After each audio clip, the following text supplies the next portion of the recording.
Yeah, do you guys think Talkett's gonna? I think they're resigning him. He's coming up this year. Yeah. So he has to agree as well. Yeah. People are saying that he's like worn down from the babysitting with Petey and Miller. Dude, you're making $2.5 million. Where's he? Like what? Like, that's why they brought him in though. They brought him in to like when the Canucks hired him, they were like, "Yo, figure out Miller. Like he's too much of a bitch. there's too much shit going on with him." And like last year, obviously had a great year. But like Miller still has his problems, and Talkett still got to figure. The problem is Talkett is not even like. Talkett didn't even figure it out. All he did was grab Miller to me and you against the world. Right? That's the worst thing is Talkett just praised him to the media all the time. He's like, "Yeah, Miller, heart and soul guy, you gotta love a guy like that. We miss Millsy." Him and Miller. It's not even just Sartaj. It's also the GM, Levin. Yeah, Alvin. Because like when JT goes on his hiatus, they say nothing, and when PD goes, then Levin he's got like a promo all of a sudden to cut. Oh, this guy doesn't know there's an 82-game season. He has to pace himself. Yeah. JT just did the same thing 2 weeks ago. You're very quiet then, right? Like here's the thing with the Canucks too. The way they're handling PD, it's super similar to how Buffalo handled Eichel, kind of. Because even though Eichel had like a neck injury, right? So that's obviously way worse than what Peasy went through. And he wanted to get a surgery on that. They were like, no, you can't get the surgery on that at all. Yeah. And then Peasy, his knee hurts. He's like complaining about his knee. The team's like, man up, play through it. It's a 1090s or something, right? Yeah, they're like, you're gonna have to play through it. You had nothing to do with it. You can't do anything about it. And then when he gets injured, they cut a promo on him through Sportsnet about how he needs to mature a bit more. You need to grow up. You need to play through these injuries. And like inferring like, you didn't recognize us like an 82-game season. Yeah. Like, it gets harder once you sign. So like, what the hell's going on? Are you the guy's GM or not? Right? I was gonna say, I thought PD handled it well too though, because he came out. He was like, I got to be better. I can't really. Like, okay, the team wants me to play. Obviously, the team has high expectations of me. I have high expectations of myself too. I got paid this big money, so of course I want to play better than I am.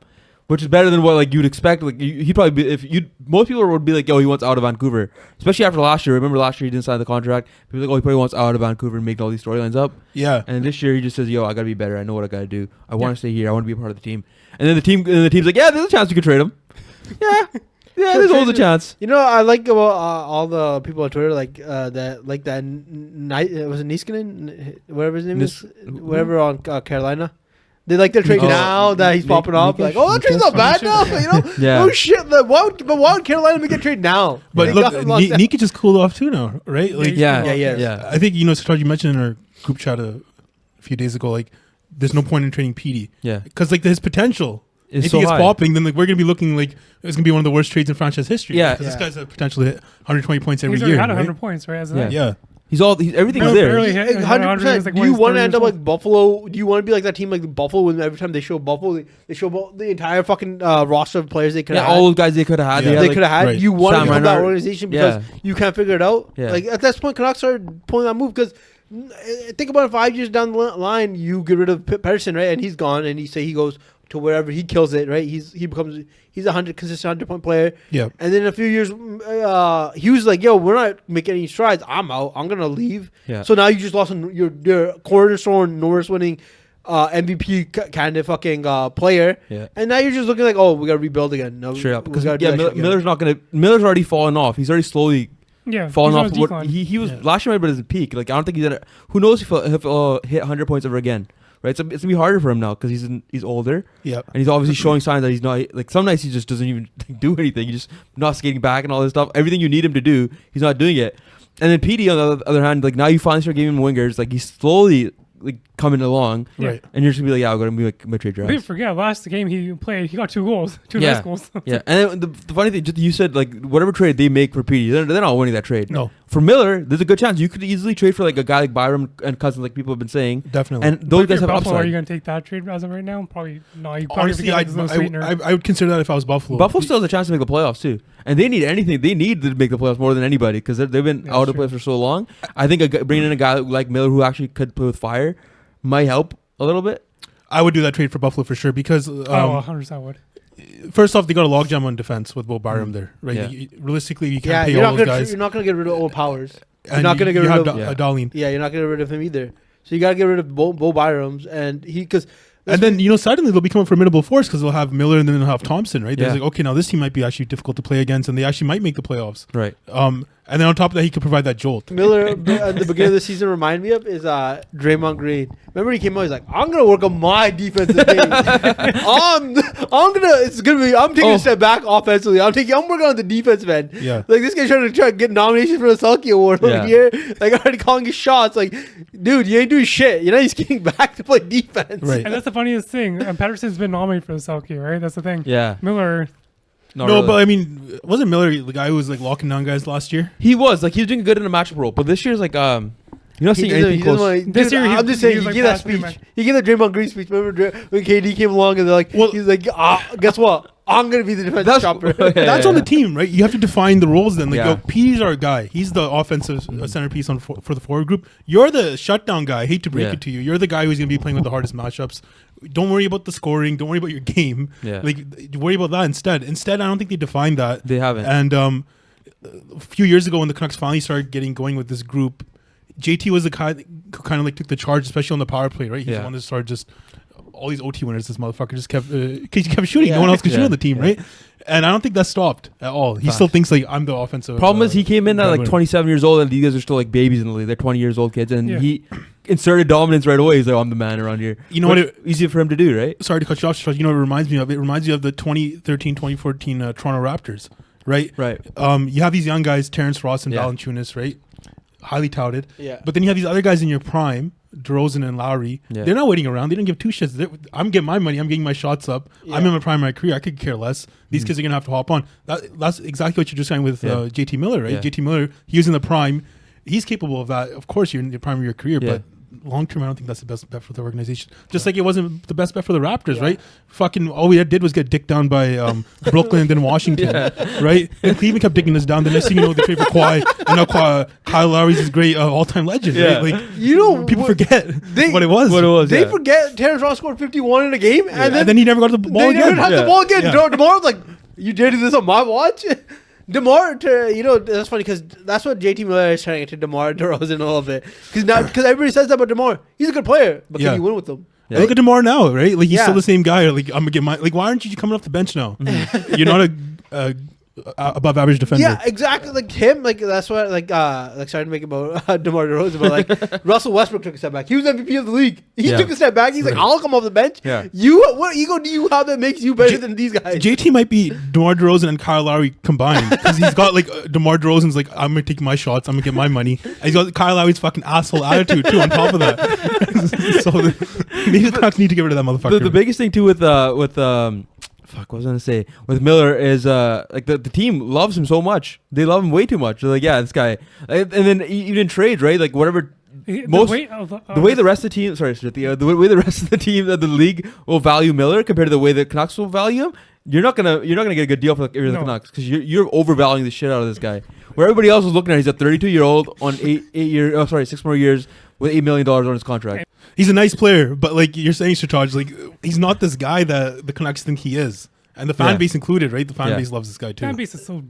But like the fan, it's I think it's so silly to be that like, picture that's Shataj sent in the group is so hilarious. Like, That's exactly what it is. right? Like people are like, JT is a great player, and then all the left people are like,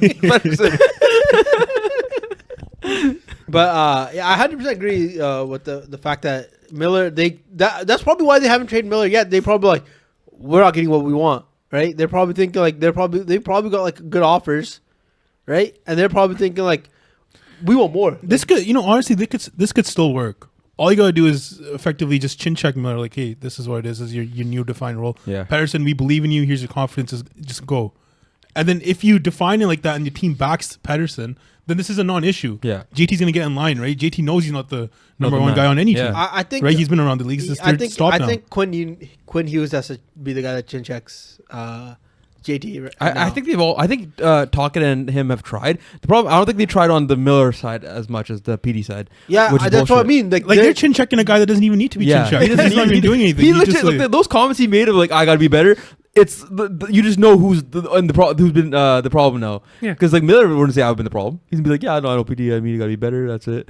But PD straight up said, yeah, I gotta. There's some games I've not played my best. Right. There's some games I played good, but like I want to be better. I gotta be better. He's always, always a strong word, but he has been taking ownership for the majority of his career. Yeah, in Vancouver, right? Yeah. He doesn't. It's not like JT Miller always try to, we're buddies, we're friends. He's always trying to hide the fact that the fact that people don't see through that shit is wild to me. I think if they start winning games, which is like the way you do it is like you define roles and shit like that. You got to be like, yo, this guy's this, and then they could easily start like winning more games and be like, yo, we know what we need to do. We know what our jobs are. That's the role. And then all those like rumors and all these the drama that people like have created, including us, that'll die down a little more. I think that's 100% true. But if Rick Tocchet's always dick riding fucking JT Miller, like, yo, you're my guy, man. You're my boy. Right. I love you here. Blue, you're my boy. Thank you, sir. Me and you, we're going all the way. Next team, I'm gonna get you traded to the team that I want to go to, and we're gonna want to come. That's where the problem lies. That's the problem where the problem lies. Like you, like the fact that like even then the GM jumps on Tocchet's side, like that doesn't help either. At least jump up, someone back up Petey though. No one backs up Petey, right? That's the thing. The Sedin-Twins still assistant GM, but they gotta step up at some point. Well, they were quite like when we just talked about off camera. Exactly, they were with the Kessler guys too, right? They had those guys walking around with their chest though, and they should have been like, "Why don't you guys tone it down a little bit?" That was a good play. Brock Besser, man. Damn, Brock Besser got dummied there. You think they trade him too? Honestly, if he doesn't resign, I think if the team realizes that they're not gonna make the playoffs or like they don't see any hope, he's gone. I think they might. You might as well. I still think might as well just trade. Why don't you just trade him and Miller as a duo to? I'm telling you, man, that Tage Thompson, Bobano looking better, for JT and what's called Brock Besser. Yeah, I'm actually surprised the extent of the toxicity regarding these rumors. Like every day, there's something new with JT Miller and Pettersson. Right? First and what did you say? Tussle City? Toxicity. Toxicity. I thought you said Tussle City. Tussle. Toxicity. You said it. You just said. I heard it. Even when I used to be like more of a diehard fan, not saying that I'm not a diehard fan now, but like when I was really into the Canucks, it wasn't this bad. Where like every day there's a new rumor. Yeah. And it's like. But I think also like the fact that Twitter's around, it just blows up way more now.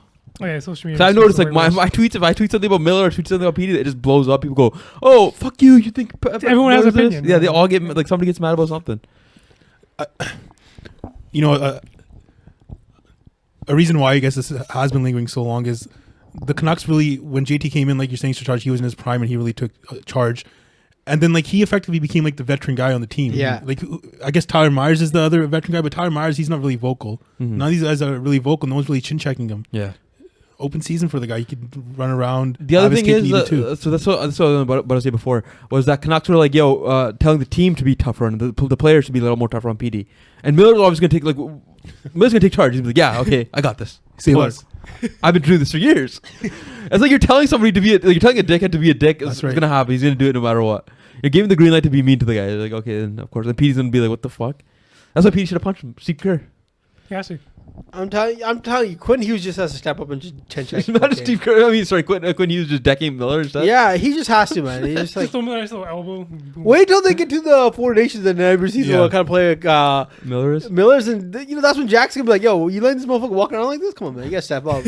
I mean, that one clip of him yelling at Lundqvist is crazy too. Back in New York, and he's like 23 years old and he's yelling at Lundqvist. Yeah, which one was that? Like Lundqvist is in net and he's standing. And sorry, you want to put it up on the good old YouTube? I can't be yelled at Lundqvist. Yeah. The balls on this motherfucker, eh? Yelling at him. That's Demko.